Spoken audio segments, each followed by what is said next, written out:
తాడేపల్లి ప్యాలెస్లో భయం పట్టుకుంది కాబట్టి ఇన్ఛార్జీలను మార్పు చేస్తున్నారు, అందుకే 11 మందిని మార్చారని చంద్రబాబు కామెంట్ చేస్తున్నారు. అవును, మేము చూసాం నిన్న ఆయన చంద్రబాబు నాయుడు గారు మాట్లాడిన మాటలు అవి.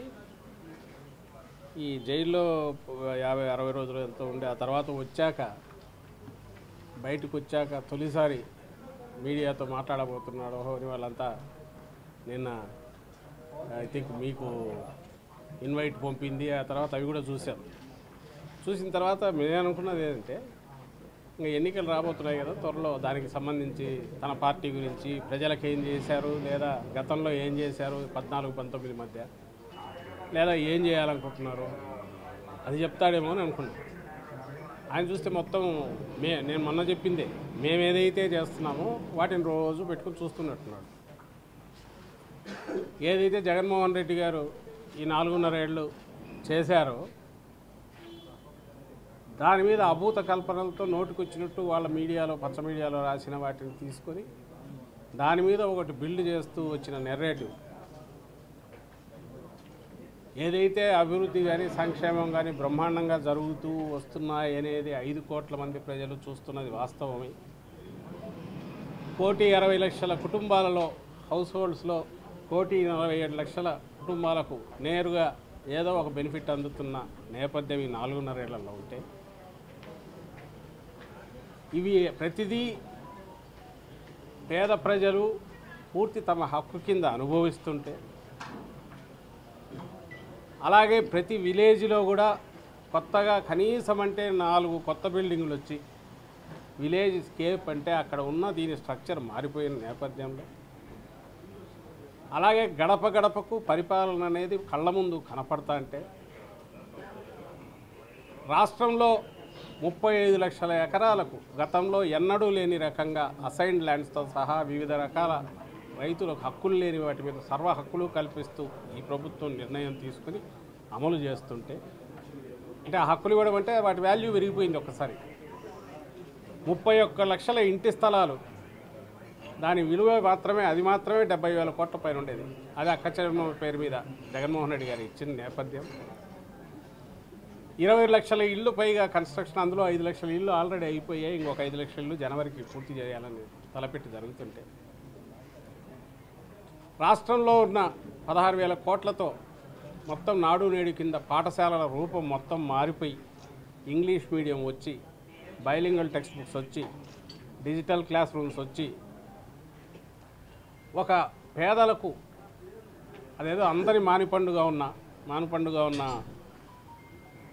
విద్య అనేది పూర్తి ఆత్మవిశ్వాసంతో కాన్ఫిడెన్స్తో కార్పొరేట్ విద్యకు ధీటుగా వాళ్ళు స్కూళ్ళకి వెళ్తుంటే, స్కూళ్ళ రూపురేఖలన్నీ మారిపోతే, ఆసుపత్రులు స్వాతంత్రం వచ్చాక 11 మెడికల్ కాలేజీలు ఏమిటి ఇప్పుడు మరి 17 కొత్తగా యాడ్ అవుతుంటే, అన్నిటికీ నిన్నటికి నిన్న స్వాతంత్రం తర్వాత ఇప్పటి వరకు ఎవరూ పట్టించుకొని ఉద్దానం కిడ్నీ వ్యాధిగ్రస్తులకు సంబంధించిన సమస్య బహుశా లక్షల మంది చనిపోయి ఉంటారు ఇప్పటికీ.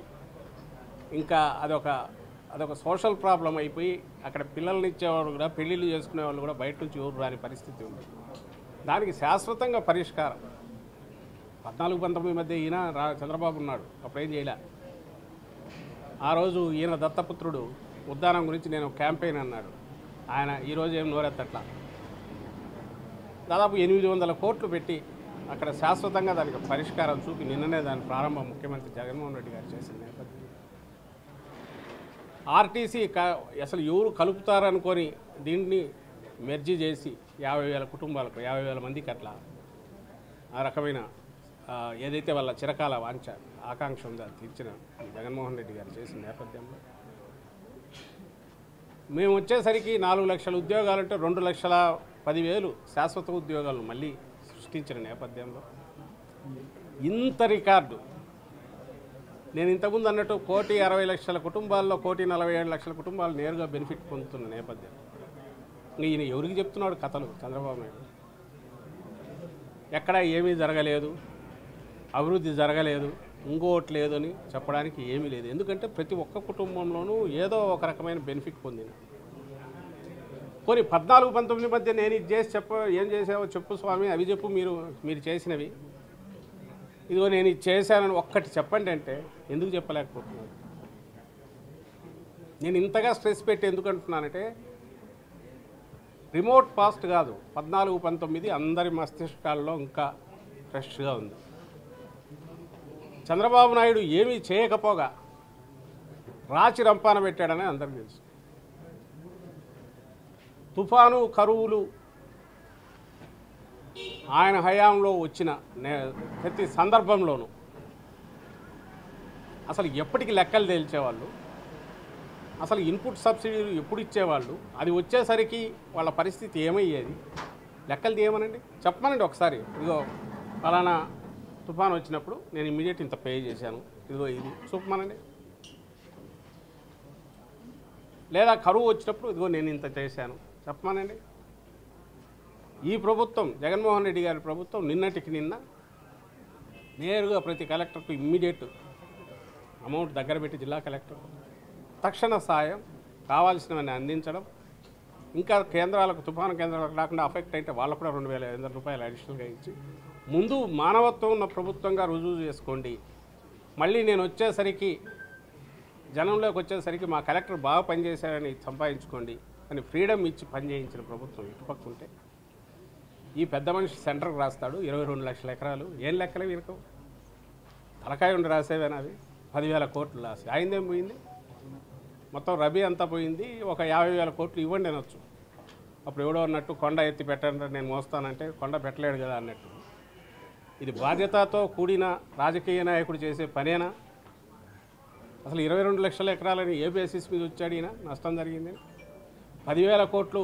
ఊరికి నేను పెద్దగా అడిగాను చూడండి మీ తరపున అని చెప్పుకోవడానికి, కాకపోతే ముఖ్యమంత్రిగా పనిచేసిన వ్యక్తి బిహేవ్ చేయాల్సిన పద్ధతేనా అది?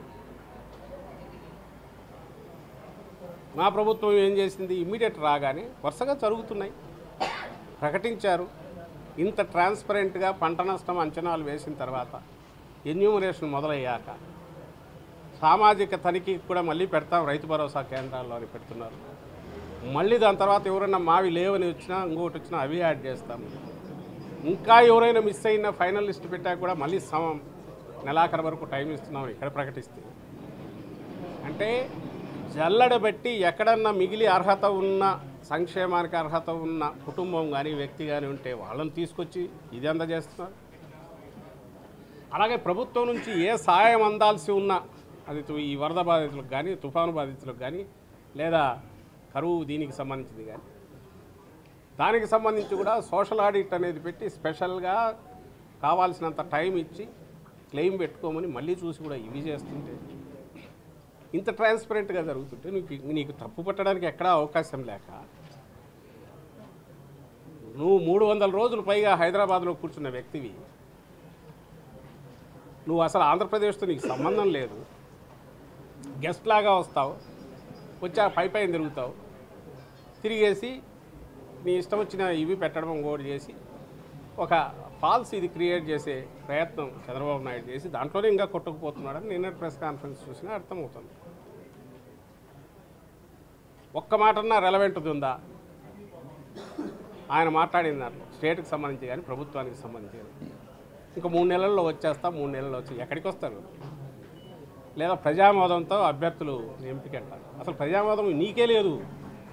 చంద్రబాబు నాయుడిని రిజెక్టెడ్ 19లోనే కొట్టేశారు. నిజంగా 14-19 మధ్య ఆయన ఒక మోతాదులో పనిచేసి ఉన్నా, ప్రజల గురించి ఆలోచించి ఉన్నా, ఇంత సున్నా స్థాయికి ఆల్మోస్ట్ దగ్గరగా తీసుకొచ్చేసి అడ్డంగా రిజెక్ట్ చేసేవాళ్ళు కాదు ఆంధ్రప్రదేశ్ ప్రజలు. నువ్వు చేయకపోగా రాచి రంపాన పెట్టావు, చీకట్లోకి దోసావు, స్టేట్ను దోచుకున్నావు అడ్డంగా అని పూర్తిగా తెలిసి అనుభవం అయినందువల్లనే అవుట్ రైట్ రిజెక్ట్ చేశారు. చెత్తబుట్టలో వేశారు తెలుగుదేశం పార్టీని, ఆ పార్టీ అధ్యక్షుడుగా ఉన్న చంద్రబాబు నాయుడు. అది ఆయనకు తెలుసు కాబట్టే ఎప్పుడు వచ్చినా, అంటే హైదరాబాద్లో ఉంటే అక్కడ ఆస్తులు ప్రొటెక్ట్ చేసుకోవచ్చు, తన వాళ్ళ బినామీల ఆస్తులు ప్రొటెక్ట్ చేయొచ్చు అనే ఉద్దేశంతో అక్కడ ఉంటున్నాడు తప్ప ఆంధ్రప్రదేశ్కి రావాలని ప్రయత్నం చేయట్లా. అతను చేయట్లా, అతని కొడుకు చేయట్లా, అతని దత్తపుత్రుడు చేయట్లా. సో అక్కడుండి గెస్ట్గా వచ్చి ఆంధ్రప్రదేశ్లో ఏం జరుగుతోంది అనేది కూడా అక్కడ ఉండి అక్కడ కూర్చొని రాయిస్తున్నది రామోజీరావు కానీ రాధాకృష్ణ కానీ వాళ్ళు రాసినవన్నీ తెచ్చి ఇక్కడ పులి ఎన్నికలు వచ్చేసరికి జగన్మోహన్ రెడ్డి గారు వద్దంట ఈయన తీసుకొస్తారంట ప్రజలు. సరే పగటి కళలు అంటున్నాడా అనుకుంటే అది కూడా దాటిపోయినట్టున్నాడు. నాకు అనుమానం వస్తుంది ఈయన ధీమా ఈయన మనం సినిమాల్లో చూస్తుంటాం ఇంకా దెబ్బలు తిని తిని తిని అంతా అయిపోయినా కూడా ఆ విలన్ ఎన్నో కూర్చొని క్షుద్ర పూజలు చేస్తూ అంటాడు, చేతబడులు చేస్తూ అంటాడు, ఇంకా ఏదో కుట్ర పని ఏం చేయొచ్చో చూస్తూ అంటారు. బహుశా అలాంటివి ఏమన్నా మొదలు పెట్టాడేమో లాస్ట్ ఎలక్షన్స్ ముందు ఆ కనకదుర్గమ్మ గుడిలో అక్కడ పోయి క్షుద్ర పూజలు చేయించినట్టున్నాడు. ఇప్పుడు కూడా చేస్తున్నట్టున్నారు, ఏదో తాంత్రిక పూజలు ఇవి చేస్తున్నట్టున్నారు. వాటి మీద నమ్మకంతో ఏమైనా మాట్లాడుతున్నాడేమో అర్థం కావట్లేదు. జగన్మోహన్ రెడ్డి గారిని ఎందుకు వద్దనుకుంటారు జనం? నిన్ను ఎందుకు కావాలనుకుంటున్న దానికి ఒక రీజన్ లేదు. జగన్మోహన్ రెడ్డి గారిని వద్దనుకోవడానికి కూడా ఎలాంటి రీజన్ లేదు. పైగా ఈయన ఉంటేనే మాకు ఇవన్నీ జరుగుతాయనే ధీమాతో ఉన్నారు కాబట్టి, జనం ఆ నమ్మకంతో ఉన్నారు కాబట్టి మేము ఎక్కడ పోయినా పార్టీ ఎక్కడికి పోయినా రెస్పాన్స్ అంత ప్రమాణంగా వస్తుంది. ఇంకా అభ్యర్థుల గురించి మార్పుల గిర్పుల గురించి అవాకులు చివాకులు పేలుతున్నాయి. అసలు నువ్వు ఎక్కడి నుంచి పోయినావు? నువ్వు పోయి బీసీ సీట్లు ఎందుకు పోయినావు? చంద్రగిరి రోజులు కుప్పం ఎందుకు పోయినావు? మీ వియ్యం కూడా ఆయన బాలకృష్ణ హిందూపూర్కి ఏం సంబంధం? అసలు నీ కొడుకు మంగళగిరికి ఏం సంబంధం? మరి ఒక బీసీ సీట్లో పోయి నువ్వెందుకు పోయినావు? మేము అక్కడ ఒక బీసీని పెడుతున్నాం, నువ్వెందుకు పోయినావు? బీసీ సీట్లో నీ కొడుకు ఉన్న బీసీ అభ్యర్థిని తీసేసి నువ్వెందుకు పోయినావు అక్కడికి? నీ కొడుకుని ఎందుకు తీసుకెళ్ళావు? మొన్న చెప్పాం, మళ్ళీ చెప్తున్నాం, మా పార్టీ ఏమి చేయాలా, ఎలా చేయాలి, అభ్యర్థులను ఎవరిని పెట్టాలి, పర్ఫెక్ట్ టీం ఎట్లా ఉండాలి అన్నదానికి ఓ బేసిస్ మీద పనిచేస్తున్నాం. ఈరోజు కొత్తగా వచ్చింది కాదు, గత సంవత్సరం నుంచే ముఖ్యమంత్రి గారు చెప్తున్నారు ఎమ్మెల్యేలందరికీ జనంలోకి ఆల్రెడీ ఉన్నాం, ఇంకా పెంచండి. అలాగే ఎన్నికల దగ్గరకు వచ్చాక అన్నీ ఇవి బేరీజ్ వేసుకున్నాక టీం అనేది పర్ఫెక్ట్ టీం చేసుకున్నాం. ఇది ఎంత ముఖ్యమైనదో పార్టీ పదవి అంతే ముఖ్యమైనది. ప్రతిదీ బాధ్యతగానే మనం చూస్తాం కాబట్టి మీరు ఎక్కడ ఇది కావాల్సిన అవసరం లేదు. మీ వంతు మీరు కృషి చేయండి. మిమ్మల్ని సర్వీసెస్ ఎట్లా వాడుకోవాలని అట్లా వాడుకుంటామంటున్నారు, మారుస్తున్నారు, చేస్తున్నారు. సిటిజన్ ఫర్ డెమోక్రసీ పేరుతో నిమ్మగడ్డ రమేష్ ఉన్నారు, LV Subrahmanyam, retired judge Lakshmana Reddy, వీళ్ళందరూ కలిసి దొంగ ఓట్ల మీద. రిటైర్డ్ జడ్జి కాదు ఆయన, లక్ష్మణరెడ్డి ఆయన, ఈయన వేరు, మా దగ్గర నుంచి పోయినాయి. ఇంకొక ఆయన పేరు ఏదో భవానీ ప్రసాద్. వీళ్ళందరూ కలిసి సిటిజన్ ఫర్ డెమోక్రసీని పెట్టుకుని కంప్లైంట్ చేసి తర్వాత సమావేశాలు పెట్టుకుని ఇదే ఈ అవుట్ఫిట్ కూడా దాని గురించి కూడా చెప్పాలి. ఈయనకు ఒకటి చంద్రబాబు నాయుడు తెలిసిపోయింది, ఈ 2024లో 0 ఒక్కటి కూడా వచ్చే అవకాశం లేదు ఎక్కడ, కుప్పంతో సహా. దీనికి ఒక ఇంటర్ప్రిటేషన్, ఒక నెరేటివ్ కావాలి ఆయన రేపు చెప్పడానికి. ఫస్ట్ అందువల్ల కొండకు ఇంటర్వ్యూట్లు అయినట్టు లాగుతున్నాడు వేసి. నేను ఇంతకుముందు అంటే క్షుద్ర పూజలు చేసుకుంటున్నాడో ఏం చేస్తున్నాడో తెలియదు, కానీ అవన్నీ పనిచేసి ఏదో అయిపోయి నేను అవుతానా అనేది ఆయన కోరిక, ఆయన అత్యాశ. కాని పక్షంలో ఒక ఆర్గ్యుమెంట్ ఉండాలి కదా, దాన్ని కూడా రెడీ చేసుకుంటున్నాడు. అందుకోసమే పూర్తిగా అత్యంత పారదర్శకంగా పాలన జరుగుతున్న, పారదర్శకంగా ఎందుకంటున్నా అంటే దానికి సిస్టమ్స్ అట్లా చేశారు జగన్మోహన్ రెడ్డి గారు. ఎక్కడ విచక్షణ అనేది చేతిలో పెట్టుకోకుండా కిందికి ఇచ్చారు, డిస్క్రిప్షన్ పవర్స్ లేకుండా. అండ్ ఎక్కడ ప్రతిదీ డీబీటీ ద్వారానో నేరుగానో అర్హతలు ఫిక్స్ చేసి దాని ప్రకారం ఫిక్స్ చేశారు, శాచురేషన్ బేసిస్ మీద పోతున్నారు. సో ఇంకెక్కడ డిస్క్రిప్షన్కి కానీ అవినీతికి కానీ అవకాశం లేని రకంగా ఫుల్ ప్రూఫ్ సిస్టమ్ ఏర్పాటు చేసి డోర్ స్టెప్స్ దగ్గర పాలన తీసుకెళ్ళాక ఇంకా దీనికి సంబంధించినంత వరకు ఏమి చెప్పాలో తెలియక తాను ఏ పనికిమాలిన పనులు చేశాడో ఆయన హయాంలో కానీ లేదా చేయాలనే లోపల ఉండే బుద్ధులని అవన్నీ తెచ్చేసి మా ప్రభుత్వం మీద, జగన్మోహన్ రెడ్డి గారి ప్రభుత్వం మీద వేసి పులిమి రోజు బ్యానర్ స్టోరీస్ చేసుకుంటూ కొడుతున్నారు. ఈనాడు, జ్యోతి, ఆ మిగిలిన తోక మీడియా ఏది ఉంటే అదే పచ్చ మీడియా, వాటినే పిలిచి వాటినే మళ్ళీ రోజు ఐసోలేటెడ్ కేసు ఎక్కడో ఒకటి జరిగి ఉంటుంది సిస్టంలో పొరపాటు వల్ల ఇంకో దానివల్ల, దానికి కూడా కరెక్టివ్ పని మేము చేసినా సరే అలాంటివి తీసుకొని ఇవన్నీ కలిపి ఘోరాలు జరిగిపోతున్నాయి, ఇవి జరిగిపోతున్నాయి అనే ఒక పిక్చర్ వర్చువల్ ఇది క్రియేట్ చేస్తున్నారు. రెండవ పక్క ఈ మధ్య ఎందుకు ఇంతగా మొదలు పెట్టారని చూసాము.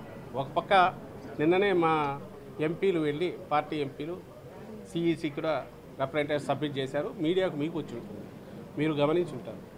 నేరుగా పార్టీ నుంచి లింక్ చేసి గతంలోనే మేనిఫెస్టోని పెట్టింది నేను చూపించాను, నిన్న దాంట్లో కూడా వాళ్ళు పెట్టారు. ప్రతి వాడిని మ్యాపింగ్ చేసి ప్రొఫైలింగ్ చేసి క్యాష్తో సహా పట్టుకొని ఏవైతే వైఎస్ఆర్సీపీ ఉన్నాయో 14-19 మధ్య ఏం చేశారో మళ్ళీ అది చేసే ప్రయత్నం చేస్తారు.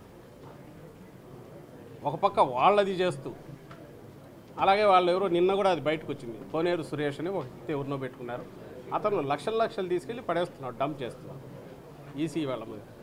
వాళ్ళు కిందికి పంపించి చెక్ చేస్తే జిల్లాల్లో అందులో చాలామంది లైవ్ ఓట్లు ఉన్నాయి. ఎవరు టార్గెట్ పెట్టి చేస్తున్నారంటే వైఎస్ఆర్సీపీ ఓట్లని వాళ్ళు అనుకుంటున్నది, న్యూట్రల్ ఓట్లు అనుకున్నారో ఏదో మొత్తం మీద చేసి ఒక ఇంప్రెషన్ క్రియేట్ చేసే ప్రయత్నం చేస్తున్నది వాళ్ళు. హైదరాబాద్లో తెలంగాణ ఎలక్షన్లు కాగానే ఎక్కడ కౌంటర్లు పెట్టినా మీ మీడియాలో మీరే చూపించారు చాలామంది. ఐ థింక్ వీళ్ళు అయితే సూపర్లే, వీళ్ళు ఇక్కడ ఉండింటారు కదా, ఈనాడు జ్యోతి ఏబిఎన్ వాళ్ళు ఉండింటారు, వీళ్ళు చూపించారు కౌంటర్లు పెట్టి మరి రండి అక్కడ వేసినాం కదా ఆంధ్రాకు పోదాం అనేది పెడుతున్నారు. మళ్ళీ జై సిబిఎన్ టీం అని పెట్టుకుంటున్నారు.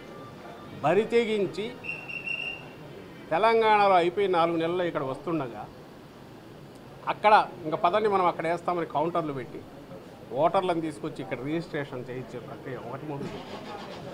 ఇక్కడ ఇంకో పక్కేమో ఇంటింటికి పోయి పర్సనల్ డేటా కూడా తీసుకొని దాంతో లింక్ చేసి ప్రొఫైలింగ్ చేసి వాళ్ళను మీకు సంవత్సరానికి 6 లక్షలు వస్తుంది, 7 లక్షలు వస్తుంది, మా బాబు వస్తే జూన్ 24 నుంచి వస్తుందని కూడా డిక్లేర్ చేసి యాజ్ ఇఫ్ వీళ్ళు డిక్లేర్ ఆల్మోస్ట్ అయిపోయినట్టు చంద్రబాబు హామీ కూడా పెట్టి అది కూడా చేస్తున్నారు మోసం. ఇంకో పక్క ఉన్న ఓట్లు తీసేయండి అని చెప్పి లక్షలు తీసుకెళ్ళి అక్కడ ఇస్తున్నారు. బయట ఇంతకుముందు మీరు అడిగినట్టు సిటిజన్స్ ఫర్ డెమోక్రసీని ఇంకో పేరుతో బోగస్ పెట్టి ఎక్కడెక్కడ ఉండే వీళ్ళందరినీ కూడా తీసుకొచ్చేసి దాంట్లో పెట్టి వాళ్ళు అంతకుముందు ఏదో పదవుల్లో ఉంటారు కాబట్టి దానికి ఒక రెస్పెక్టబిలిటీ వచ్చింది. వాళ్ళు సెమినార్లు కండక్ట్ చేసి అన్యాయాలు జరిగిపోతున్నాయి. ఒక్క ఇన్సిడెంట్ ఎక్కడ అన్యాయం జరుగుతోంది వైఎస్ఆర్సీపీ నుంచి అనేది మేము ప్రూఫ్లతో సహా చూపించాం. ఇదిగో వీళ్ళు చేసిన విబిఎన్ మై మేనిఫెస్టోలో ఏదో టీడీపీ పార్టీ మేనిఫెస్టో అనేది ఒకటే ఆ వెబ్సైట్ చూస్తే దాని నిండా ఇదే ఉంది. లాస్ట్ టైం సేవామిత్రని ఏం పెట్టి చేశారు, ఇప్పుడు అదే చేస్తున్నారు. అండ్ ఇంకో పక్క ఏమో వాళ్ళు చేస్తున్నవన్నీ ఆ పక్క ఉంటే ఈ పక్క వైఎస్ఆర్సీపీ వాలంటీర్లను వాడుకుంటుంది. వాలంటీర్లకు ఎన్నికల డ్యూటీలకు ఏం సంబంధం అండి? వాలంటీర్లు వచ్చి ఏం చేస్తారు ఎన్నికల దాంట్లో? అసలు కుదురుతుందా? జరగదని నీకు తెలుసు, దానికి ఏఈసీ చెప్పాల్సిన అవసరంలా. ఎలక్షన్ డ్యూటీలు ఎవరు పార్టిసిపేట్ చేస్తారు? రెగ్యులర్ ఎంప్లాయీస్ చేస్తారు. చీఫ్ సెక్రటరీగా పనిచేసిన ఎల్వి సుబ్రహ్మణ్యం గారికి తెలియదా? లేదా జడ్జి ఎవరు భవానీ ప్రసాద్ అని అతనికి తెలియదా? ఆ నిమ్మగడ్డ రమేష్కి తెలియదా? ఆయన కూడా ఇంతకుముందు చాలా పదవులు వెలగబెట్టారుగా. లక్ష్మణ్ రెడ్డి గట్టి తెలియకపోవచ్చు, ఆయన చేయలే కాబట్టి. వీళ్ళంతా బ్యూరోక్రాట్సే కదా, లేదా జడ్జీలే కదా, చేయలేరని తెలుసు. ఎస్, కార్యక్రమం మాది జరుగుతున్న కార్యక్రమం అభివృద్ధికి సంబంధించి ఎక్స్ప్లెయిన్ చేసేది వాలంటీర్ తీసుకెళ్ళగాక ఎవరు తీసుకెళ్తారు? ఇంటింటికి పోయే వాలంటీర్ కాక స్టేట్ చేసిన డెవలప్మెంట్ అనేది ఎవరు తీసుకెళ్తారు? దాన్ని పెట్టి చూపించి వీళ్ళు ఏదో చేయబోతున్నారని తాము చేస్తున్నవన్నీ మాకు రుద్ది వైఎస్ఆర్సీపీకి ఈ ప్రభుత్వానికి తాము గతంలో చేసినవి ఇప్పుడు చేస్తున్న తప్పులేదు. ఏమి ఎక్స్క్యూజ్ కోసం సాకు కోసం చూస్తున్నారని నేను గట్టిగా అనుకుంటున్నా అంటే రేపు ఎన్నికల్లో వైఎస్ఆర్ కాంగ్రెస్ పార్టీ స్వీప్ చేశాక ఇదిగో ఓట్లన్నీ ఇవి చేసుకున్నారు, లేకపోతే వీళ్ళు వచ్చేవాళ్ళు కాదు. ఎవరిని తృప్తిపరచడానికి ఇవి? మీకు నిజంగా అధికారం లేక రావాలని, ప్రజాసేవ చేయాలని ఉండి ఎలాగూ లేదు, పోనీ అధికారం లేక రావాలని ఉంటే ఏం చేయాలి? ప్రజలకు సంబంధించి ఏదైనా హామీలు ఇవ్వాలి. అది ఇక్కడ ఉండాలి, ఈ గడ్డ మీద ఇక్కడికి వచ్చేయాలి, ఇక్కడ ఉండాలి, ఇక్కడ తిరగాలి, ఇక్కడ ప్రజలకు చెప్పాలి. చెప్పి వాటి గురించి ఏం చేయగలరు, లేదా మా దాంట్లో లోపాలు ఎత్తుంది, మీరేం చేస్తారో ఏం చేశారో చెప్పండి. అట్లా కాకుండా ఏదో ఆయన ప్రెస్ కాన్ఫరెన్స్ పెట్టాడు ఏదో అంటే ఏముందంటే ఇది మొత్తం తను గతంలో ఏం చేశాడో అవన్నీ మా మీద వస్తాయి. ఒక్క మెసేజ్ చెప్పాలనుకుంది ఆయన ఏంటంటే 3 నెలల తర్వాత ఆయన వస్తా అన్నాడు. సార్, జనసేన ఒక ఆరోపణ చేసింది, Asian infrastructure investment bank NDB bank ఆంధ్రప్రదేశ్ను బ్లాక్ లిస్టులో పెట్టింది. ఈ ఆరోపణ ఎందుకు పెట్టడం నాకైతే అర్థం కావట్లేదు. గవర్నమెంట్ జనసేన ఆరోపణలు వాళ్ళు ఏం చేసినా ఎక్కడ చేసి ఏం చేసినా ఎనీ గవర్నమెంట్కి ఇదే కాదు, అంతకుముందు ఆడిట్ సంబంధించి సిఏజీ అయినా ఇంకోటైనా రెగ్యులర్ ప్రాసెస్ ఏదంటే దాని ప్రకారం వాళ్ళు ఏదైనా రాస్తే వీళ్ళు సమాధానాలు ఇస్తారు, పోతుంటారు. ఇప్పుడు ఇందులో గమనించాల్సింది ఏంటంటే చంద్రబాబు చేసిపోయిన అప్పులు మా మీద పడేసినవి, కోవిడ్ తర్వాత వచ్చిన దాంతో ఉన్న సిచ్యువేషన్ మీద ఆ తరువాత ఇంత బరువు మోస్తూ ఈ ప్రభుత్వం సంక్షేమం కావచ్చు, అభివృద్ధి కావచ్చు, స్టేట్కు కంప్లీట్ ఒక ట్రాన్స్ఫార్మ్ చేస్తున్న నేపథ్యంలో ఖచ్చితంగా బరువు ఉంది. దాన్ని నువ్వేది ఎత్తి నేను కనిపెట్టానని ఎవరు చెప్పాల్సిన అవసరం లేదు. That's there. బట్ ఇంత ఇది ఉన్నా కూడా despite all this Jaganmohan Reddy గారు తలపెట్టిన యజ్ఞం ఏది ఉందో అది కంప్లీట్ చేస్తున్నారు. అది అబ్జర్వ్ చేయమని చెప్తున్నారు. అది చూడండి, అది గమనించండి. ఎవరు దాచిపెట్టుకోవడానికి ఏముంది అక్కడ? ఇది అన్ని ప్రతిదీ ట్రాన్స్పరెంటే. ఒకవేళ అక్కడ నుంచి ఏదైనా క్వశ్చన్స్ వస్తే రాస్తారు, సెంటర్ నుంచి కావచ్చు, ఇంకోటి కావచ్చు, ఏదైనా సరే దాన్ని డీల్ చేసే పద్ధతిలో చేస్తారు. సిటిజన్స్ ఫర్ డెమోక్రసీ వాళ్ళు ఇంకొక అంశం కూడా లేవట్లేదు. జగనన్నే రాష్ట్రానికి ఎందుకు కావాలనే కార్యక్రమం ప్రభుత్వ కార్యక్రమంగా ఎలా నిర్వహిస్తారు, పార్టీకి ప్రభుత్వానికి మధ్య రేఖను చెరిపేస్తున్నారు అని ఎలక్షన్ కమిషన్ కూడా ఫిర్యాదు చేశారు సార్. అదే నేను దాని గురించి చెప్తున్నా. స్టేట్లో జరిగిన డెవలప్మెంట్ గురించి, ఎకనామిక్ ఇండికేటర్స్ గురించి మొత్తం వివరాలన్నీ ఇచ్చి ఇంటింటికి తీసుకెళ్తుంది. అది గవర్నమెంట్ ప్రోగ్రామ్, గవర్నమెంట్ తీసుకుంది. గవర్నమెంట్గా ఎవరు తీసుకెళ్తారు? వాలంటీర్స్ తీసుకెళ్తారు. చంద్రబాబు ఇప్పుడు ఎలక్షన్ టైంలో ఎన్నికల మద్యపాన నిషేధం చేస్తామని చెప్పి లేకపోతే ఓట్లు అడగమన్న వైసీపీ ఇప్పుడు ఏ రకంగా వెళ్ళి ప్రజల్లోకి ఓట్లు అడగగలదు అని చంద్రబాబు. ఆ రోజు మద్య నియంత్రణ అని చెప్పింది, కంట్రోల్ చేయడానికి రకరకాల పద్ధతులు ఏది చేస్తున్నారు. అలాగే మేనిఫెస్టోలో ఆయన అంటున్నాడు, నేను ఇది ఒక్కటే అడుగుతున్నాను, ఎందుకు మేము 100% జగన్మోహన్ రెడ్డి గారు మార్కులు వేసుకోవట్లేదు లేదా మేము కూడా అనట్లేదంటే ఈ కారణాలు. 99 పైన 99.5% దాకా పూర్తి చేసిన హామీలు ఉన్నాయి. వాటిని గురించి చూసి చెప్పమనండి ఆయన. దీనికి సంబంధించి కూడా ఒక సోషల్ ఇష్యూగా కూడా ఉన్న దీంట్లో మ్యాక్సిమం కంట్రోల్ చేశారు. రెవెన్యూ తగ్గకుండా ఓ పక్కనే చేసుకుంటూ ఇంకో పక్క కన్జంప్షన్ పూర్తి తగ్గేట్టు ప్రయత్నం చేస్తుంది. అది ఒక ఏదైతే దానివల్ల కుటుంబాలు నాశనం కాని పరిస్థితి మెయింటైన్ చేస్తూ బ్యాలెన్స్డ్ దీంట్లో పోతున్నారు. దానికి సంబంధించి నువ్వు ఏదైతే దాన్నే పట్టుకొని దీన్నే అడుగుతున్నాడు, దాన్నే మిగిలిన 99% వాటి గురించి చూసి వాటి చెప్పు. నువ్వేం చేసావు వాటి చెప్పు. నువ్వు బెల్ట్ షాపులు నీ హయాంలో వచ్చి బెల్ట్ షాపులు ఎవరంటే చంద్రబాబు గుర్తొచ్చే పరిస్థితి నీది. నేను అదే అంటున్నా కదా, నీ ఒళ్ళంతా ఇది పెట్టుకున్నాడు. మా జగన్మోహన్ రెడ్డి గారికో మాకు ఎక్కడ మరక ఉంది అని చూపి చిన్న మరక చుక్కలాగా ఉండేది కనపడుతుంది అని చూసి వెతికే ప్రయత్నంలో నువ్వు కింద మీద పడుతున్నావు. నీ వైఫల్యం అక్కడే కనపడుతుంది. చంద్రబాబు నాయుడు వైఫల్యం అసలు ఎక్కడ ఏం పాయింట్అవుట్ చేయాలనే పరిస్థితిలో ఉన్నారు. కాబట్టి ఏదైతే ఇష్యూ మేము కూడా చెప్తున్నాము, నియంత్రణ దిశగా లాంగ్ టర్మ్లో ప్రయత్నం చేస్తామంటున్నాం. దాన్నే పాయింట్అవుట్ చేసి ఇదెందుకు చేయలేదు చెప్పంటే ఆయన అక్కడే తెలుస్తుంది కదా, ఎత్తిపోయినట్టు దివాలా కోరుతున్నాం అక్కడే తెలుస్తుంది కదా. పూర్తిగా ఆయన కోసం పెట్టబడిన సంస్థ అది. వాళ్ళందరూ కూడా అటుండే వాళ్ళని చూస్తే ఉన్నట్టుండి ఎట్లా పుట్టుకొస్తారు చెప్పండి నాకు. వాళ్ళకు ఒక్కసారి ఎక్కడ లేని ఆలోచనలన్నీ వచ్చి నలుగురు భావసారూప్యం కలిగిన వ్యక్తులందరూ అక్కడికి వచ్చి కూర్చొని దానికి ఎట్టి వాళ్ళు కపిల్ సిబ్బాల్లో ఎన్నో ఎంగేజ్ చేశారంటనే అర్థం అవుతుంది కదా. ఎల్వి సుబ్రహ్మణ్యం గారికి కుదురుతుందా? అంత డబ్బులు పే చేయగలరా? వాళ్ళ ఫీజులు ఎంత? సుప్రీంకోర్టులో వేసిన దాంట్లో ఐ థింక్ కపిల్ సిబ్బాల్ని అనుకుంటారు, అభిషేక్ సింగ్ ఎవరో మొత్తం మీద టాప్ నాచ్ లాయర్నే పెట్టారు. వాళ్ళ ఫీజులు కోట్లల్లో ఉంటుంది. మరి అక్కడ ఉండే వాళ్ళల్లో జస్టిస్ భవానీ ప్రసాద్ గారు కానీ, నిమ్మగడ్డ రమేష్ గారు కానీ, ఎల్వి సుబ్రహ్మణ్యం గారు కానీ, ఆయన లక్ష్మణ్ రెడ్డి గారు కానీ వాళ్ళే కనబడుతుంటారు. ఈ నలుగురు వీళ్ళకి ఏమన్నా అంత శక్తి ఉంటే మరి వాళ్ళ ఐటీ రిటర్న్స్ అవి పెట్టి ఇదో మేమే చేసామని చూపు మనకి అభ్యంతరం అభ్యర్థుల మార్పు విషయంలో మీరు క్లియర్గా ఒక మాట చెప్తున్నారు, పర్ఫార్మెన్స్ బేస్డ్ అన్నారు. కేవలం ఇప్పుడున్న ఎమ్మెల్యేలను మార్చడం వల్ల పర్ఫార్మెన్స్ బేస్డ్ అయినప్పుడు ఈ ఎమ్మెల్యేలు ఇంకో ప్లేసులో పెట్టడం వల్ల ఆ పర్ఫార్మెన్స్ అక్కడ వర్కౌట్ అవుతుందని భావిస్తున్నారు. Performance in the sense local conditions పెట్టి ఉండొచ్చు, దీనివల్ల వీళ్ళ రిక్వైర్మెంట్ ఇంకో దగ్గర అయితే బాగుంటుండొచ్చు. వీటికి సంబంధించి అన్ని వేరీ చేసుకుని మేము పెట్టుకుంటున్న టీమ్ ప్లేయర్స్ అబ్బాయి. ఇది మా టీం. ఇది జగన్మోహన్ రెడ్డి గారు చంద్రబాబును పెట్టుకోమని వద్దనే అన్నాడు. చంద్రబాబు నాయుడు అదే నేను ఇంతకుముందు అన్న ప్రజామతం ఆయనకే లేని వాళ్ళకే దొరుకుతుంది కానీ అది చూసేది ఏముంది. మళ్ళీ ఎవరికి చెప్పడానికి రహస్యం అంట, ఏమో ఓపెన్ ట్రాన్స్పరెంట్ పెట్టచ్చుగా. జగన్మోహన్ రెడ్డి గారు ఆ రోజు చెప్పారు, ఈరోజు చెప్పారు.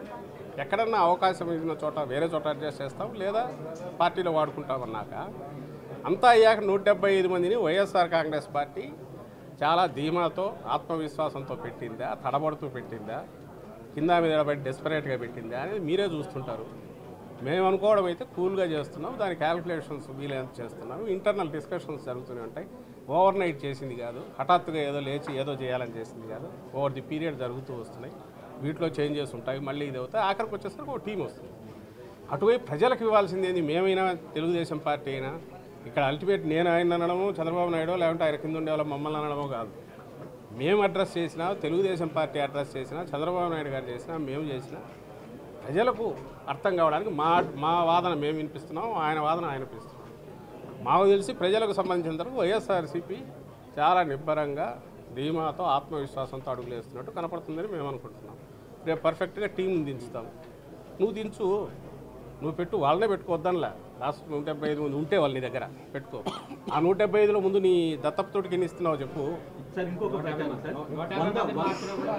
అదే నేను అదే అంటున్నా కదా. మరి ఆయనకు కావాల్సింది అదే కదబ్బా, ఏడుపు ఎందుకు మళ్ళీ ఆయనకు? 100 మందికి ఇప్పుడు నిజంగా మేము ఎంతమందిని మార్చినా మా వల్ల కాదనుకుంటే, మేము అయిపోయినాం, మార్చే కొద్దిగా ఇది ఊబిలో పడినట్టు పదాం అనుకుంటే, ఈ షుడ్ ఫీల్ హ్యాపీ, సెలబ్రేట్ చేసుకోమను. ఎందుకు దాని గురించి అంత బాధపడడం? వైసీపీ ఈసారి 100 టికెట్ల పైగా బీసీలకి కేటాయించాలి అనే ఒక ప్రస్తావన జరుగుతుంది, నిజమేనా సార్? నిజంగా అంతమంది మీరే ఎవరైనా చెప్తానరా? ఎవరన్నా అంటే చంద్రబాబు నాయుడు చెప్పిస్తున్నట్టు కదా. ఆయన ఎవరో ఏదో ఇక్కడ ఎవరో ఉన్నారు, మీరు అంటే ఏదో ఇంతకుముందు అన్నిందే ఎవరో అడిగారు మద్య నిషేధం అని చెప్పినారు, అదొక్కటే అడుగుతున్నా అన్నట్టు. మాకు పరీక్షలు ఎన్ని పెట్టాలా, ఏం చేయాలనేది మన బీసీల దగ్గర, ఎస్సీల దగ్గర, లేదా మహిళలకు సంబంధించో, ఎస్టీల దగ్గర, మైనారిటీలో అక్కడ మా క్రెడెన్షియల్స్, జగన్మోహన్ రెడ్డి గారి క్రెడెన్షియల్స్ ప్రూవ్ చేసుకోవాల్సిన అవసరమో దాని గురించి చెప్పుకోవాల్సిన అవసరం ఉంది అయితే మేము అనుకోవట్లేదు. నువ్వు తిప్పలు పడాలా, చంద్రబాబు నాయుడు పడాలా, ఆయన మోసేవాళ్ళు పడాలా, దానికి సంబంధించి తిప్పలు పడాలా. ఎట్లా ఇదిగో మేము కూడా ఉన్నామని చెప్పడానికి వాళ్ళు తిప్పలు పడాలి. మాకు ఆ అవసరం లేదు, దాని గురించి పెద్ద మేము ప్రూవ్ చేసుకోవాల్సింది ఉందని నేను అనుకోవట్లేదు. కావాలని నువ్వు ఇంతే చేసినావు, 90 చేసినావు, ఆ 10 ఎందుకు చేయలే, నువ్వు 10 చేయలే కాబట్టి 100 ఫెయిల్ అనే తలకాయ లేని మాటలో, లేదా కావాలని విషపూరితమైన ఆలోచనలతో చేసే మాటల గురించి మేము సమాధానం చెప్పాల్సిన అవసరం ఉంది. ఎస్సీ బీసీలకు ఎంతో మేలు చేసాము, ఆ సీట్లే ఎక్కువగా మారుస్తున్నారని చెప్పి ఎస్సీలకు బీసీలకు ఎంతో మేలు చేసామంటున్నా వైసీపీ. ఆ స్థానంలో అదేనబ్బా, ఈయన ఒక అనలిస్ట్ లాగా తయారైనట్టున్నాడు. డిబేట్లో కూర్చోమనండి. ఏబిఎన్లో ఈ మధ్య కొంతమంది ఖాళీ ఉన్నట్లేదు. ఏబిఎన్ ఎవరు ఇక్కడ మీరు చెప్పండి, మీ వాళ్ళకు చెప్పేసి అక్కడ డిబేట్లకు అందరూ నువ్వేనా డిబేట్లకు పోతున్నట్లా చాలా తక్కువ ఉన్నట్టున్నాడు. చంద్రబాబు నేను కూర్చోబెట్టుకుని, ఎందుకంటే ఆయన అనలిస్ట్ రోల్ ప్లే చేస్తానట్టున్నాడు కూర్చొని. ఆయన డిబేట్ దీంట్లో ఉంటే రోజు మేమేం చేస్తున్నాం చూసి, జగన్మోహన్ రెడ్డి గారు ఈరోజు ఇవి చేయింది సరిగలేదు, ఇది చేసింది బాగాలేదు, ఓకే ఇది బాగుంది, ఇట్లాంటివి చెప్పినట్టు చెప్తే చెప్పండి. ఎస్సీ సీట్లు ఎస్సీలు కాక ఎవరు వస్తారు? ఎస్సీ సీట్లలో ఎస్సీలే వస్తారు. ఇంకా నేను నాకు సంబంధించి నేను చూసిన దాంట్లో ఇప్పుడు బీసీ పెరిగిన ఒక రకంగా పెంచినాం. ఇక్కడ చేసాము, అక్కడ చేసాము, 2 చోట్ల చేసాము. అవి చేయమని ఆయన ఆయన చేయమని చెప్పు, ఆయన ప్రయత్నం చేయమని చెప్పు. మా ప్రయత్నం గురించి మొత్తం ప్రజలు అబ్జర్వ్ చేస్తున్నారు. నేను మళ్ళీ చెప్తున్నా కదా, మా క్రెడెన్షియల్స్ ఈరోజు మేము ప్రూవ్ చేసుకోవాల్సిన అవసరంలా. జగన్మోహన్ రెడ్డి గారు ప్రత్యేకంగా ఎక్కడా లేని ఒక బెంచ్ మార్క్ క్రియేట్ చేసి, అంతకుముందు ఇంత ఉంటే ఒకేసారి ఇంత పెద్ద గీత గీశారు. యాజ్ ఫార్ యాజ్ సంక్షేమం, అందులోనూ ఎస్సీ ఎస్టీ బీసీ మైనారిటీలకు సంబంధించి తగలమనం ఎంత తగులుతాడో, ఆయన ఏం పెంచుతాడో చూడమని చెప్పి ఖచ్చితంగా మన దీనికి వైఎస్ఆర్సీపీకి సంబంధించినంత వరకు సామాజిక సాధికారత దిశగా ఎక్కడ అవకాశం ఉంటే అక్కడ వీలైనన్ని అయితే పెరుగుతాయి, ఆ వర్గాలకు పెరుగుతాయి. అండ్ 175 అది పర్ఫెక్ట్ టీం తయారవుతుంది. ఈ 2 బ్యాలెన్స్ చేసే ప్రక్రియ మేము చేస్తున్నాం. చేతనైతే చంద్రబాబు నాయుడు గారు అది చేసుకోమని చెప్పండి, అంతే తప్ప మా దానిలకు సంబంధించి రోజు ఆయన పొద్దుపోని కామెంట్స్ చేయడం వల్ల ఆయనే ఇదైపోతాడు. ఆల్రెడీ ఎత్తిపోయినాడు. ఇది ఏం మాట్లాడుతున్నావు అంటే ఏం మాట్లాడుతున్నావు అర్థం కావట్లేదు. నీకు చెప్పుకోకుండా వాళ్ళ మీద ఎందుకంటే జనం కూడా ఆయనే తిడుతున్నారు. కొంతమంది ఎమ్మెల్యేలు రాజీనామాలు చేస్తున్నారు. అదేవిధంగా మేకపాటి చంద్రశేఖర్ రెడ్డి గారు కానీ ఆయన ఎప్పుడు సస్పెండ్ చేసి ఎంతకాలం అయింది వాళ్ళ పార్టీ నుంచి? ఎవరుమ్మా ఏం మీ కొత్తగా పెట్టినారు కదా, మేకపాటి చంద్రశేఖర్ రెడ్డి గారిని మిగిలిన వాళ్ళను చాలా కాలం అయిపోయింది పార్టీ నుంచి సస్పెండ్. వాళ్ళు లేరు, పార్టీలో లేరు. పార్టీలో లేని వాళ్ళు ఎక్కడికి వస్తే మాకెందుకు, నేను చెప్పాలి.